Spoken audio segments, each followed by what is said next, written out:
කොහොමද ඔයාලා හැමෝටම අදත් මම ඔයාලට පොතක් අරගෙන ආවා. මේක ඔයාලා ගොඩක් කට්ටිය අහලා තියෙන පොතක්. ඒ වගේම සමහර අය කියවලත් ඇති.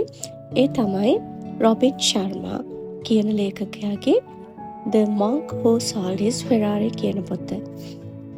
රොබින් ශර්මා කියන්නේ ලේඛකයෙක් විතරක් නෙමෙයි, මොටිවේෂනල් ස්පීකර් කෙනෙක්. ඔහුගේ මේ පොත 1996 තමයි පබ්ලිෂ් කරලා තියෙන්නේ. මේ වෙනකොට මිලියන ගාණක් මේ පොත අලෙවි වෙලා තියෙනවා. වගේම භාෂා 50කට අධික ප්‍රමාණයකට පරිවර්තනය වෙලා තියෙනවා. පොඩ්ඩක් නැවතිලා හිතලා බලන්න, ඔයාට ජීවිතේ බැලන්ස් කරගන්න අමාරුද? ඒ වගේම ඔයාට ඔයාගේ ජීවිතය ගැන සතුටක් දැනෙන්නේ නැද්ද? එහෙනම් මේ පොත පොඩ්ඩක් කියවලා බලන්න. මේක ජූලියන් මැන්ටල් කියන නීතිඥවරයෙක්ගේ කතාවක්. මේ නීතිඥවරයා ගොඩක් ධනවත්. ඒ වගේම ගොඩක් ප්‍රසිද්ධයි. එයාට යාගෙම කියලා ලොකු මන්දිරයක්, ප්‍රයිවට් ජෙට් එකක් වගේම හැමෝම ගන්න හීනමවපු රතු පාට ෆෙරාරි එකකුත් තිබ්බා. ඒත් ඔහු කවදාවත් මේ කිසිම දෙයකින් සෑහීමකටපත් උනේ නැහැ. ඔහුට ඕනුනේ තමන්ගේ සෞඛ්‍ය ගැනවත්, තමන්ගේ පෞද්ගලික ජීවිතය ගැනවත් හිතන්නේ නැතුව තව තවත් ධනෙ එකතු කරගන්න.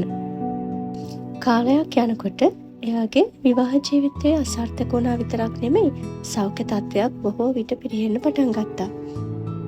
ජූලියන් දවසක් උසාවියේ නඩුවක් කතා කරමින් ඉන්න අතරතුරදී හදිස්සියෙම ඇදගෙන වැටෙනවා.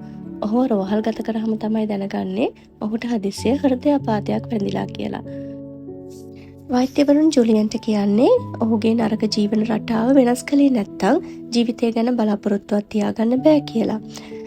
මේ සිදුවීමෙන් පස්සේ ජූලියන් එයා ආදරයෙන් එකතු කරගත්ත සියලුම දේවල් විකුණලා දාලා, විශේෂයෙන්ම එයාගේ රතු පාට ෆෙරාරි රථයත් විකුණලා ජීවිතේ සැබෑම සතුට මොකද්ද කියන එක හොයන්න පිටත් වෙනවා. එහෙම හොයාගෙන දුරකථන ගෙවාගෙන යන ඔහුට ඉන්දියාවේ හිමාලය ප්‍රදේශයේ ඉන්න ඍෂිවරයන් වගේක් ගැන ආරංචියක් හම්බ වෙනවා. ඒ අනුව ඔහු එතනට ගියාම එතන ඉන්න යෝගී රාමන් කියන ඍෂිවරයා ජූලියන්ගේ අවශ්‍යතාවය අඳුනගෙන ජූලියන්ට යම්කිසි කතන්දරයක් කියලා දෙනවා. අන්නේ කතන්දරේ සංකේත 7ක් තියෙනවා ජීවිතය ගැන. ඒ සංකේත 7 ගැන තමයි විස්තරාත්මකව මෙම පොතෙන් කියලා දෙන්නේ. ඒ කතාවේ එන පළවෙනි සංකේතය තමයි උද්‍යානය. උද්‍යානයක මල් වවලා ගස් හිටවලා පිරිසිදුව තියාගත්තොත් ඒ උද්‍යානය ගොඩක් ලස්සනට තියෙනවා. වගේම ඒ උද්‍යානයට වල් වැදිලා පිරිසිදු කරන්නේ නැතුව තියාගත්තොත් උද්‍යානයක් කැත වෙනවා. අන්න ඒ වගේ තමයි අපේ මනසත්. යෝගී රාමන්ගේ දෙවනි සංකේතය තමයි ප්‍රදීපාගාරය. අපි ප්‍රදීපාගාරයක් වගේ අපේ සිත මෙහෙवला අපිට යම්කිසි අරමුණක් ජීවිතේ තියාගන්න ඕනේ.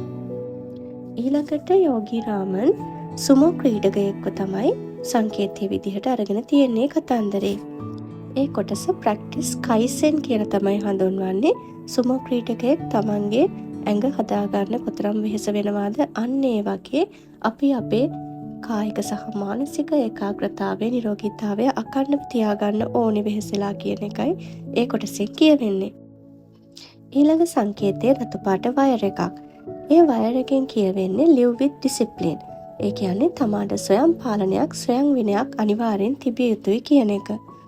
පස්වෙනි සංකේතයේ රත්තරන් පාට ඔරලෝසුවක්. ඒ ඔරලෝසුවෙන් කියවෙන්නේ respect your time. ඒ කියන්නේ කාලය අපතේ යවන්නේ නැතුව තමන්ගේ කාලය කළමනාකරණය කරගන්න ඕනේ කියන එක. 6 වෙනි සංකේතය තමයි සුවඳ හමන රෝස මල. මේන් සංකේතවත් වෙන්නේ අපි හැම අවස්ථාවකදීම අනිත් අයට උදව් උපකාර කිරීමෙන් අපිට සතුටක් ලබන්න පුළුවන් කියන එක. අන්තිම සංකේතයේ විදිහට යෝගී රාමන් කියන්නේ ලස්සන දියමන්ති වලින් හැදිච්ච පාරක්. ඒ දියමන්ති වලින් හැදිච්ච පාර සංකේතවත් වෙන්නේ අපි මේ මොහොතේ ජීවත් වෙන්න ඕනි කියන එක. මේ මොහොත අපි සතුටින් ගත කරන්න ඕනි කියන එක. ඉතින් මේ පුංචි කතාවක් ඇතුළේ තියෙන සංකේත එකතු කරලා යෝගී රාමන් ජීවිතය ගැන කියලා දෙන ලොකු පාඩම තමයි මේ පොතේ දීර්ඝව කියලා තියෙන්නේ. මම මේ ගොඩක් කෙටියෙන් මේක පැහැදිලි කළාට මේ පොත අරගෙන බැලුවොත් පරිච්ඡේද 7ක් පුරාවටම මේ සංකේත 7 විස්තරාත්මකව පැහැදිලි කරලා තියෙනවා.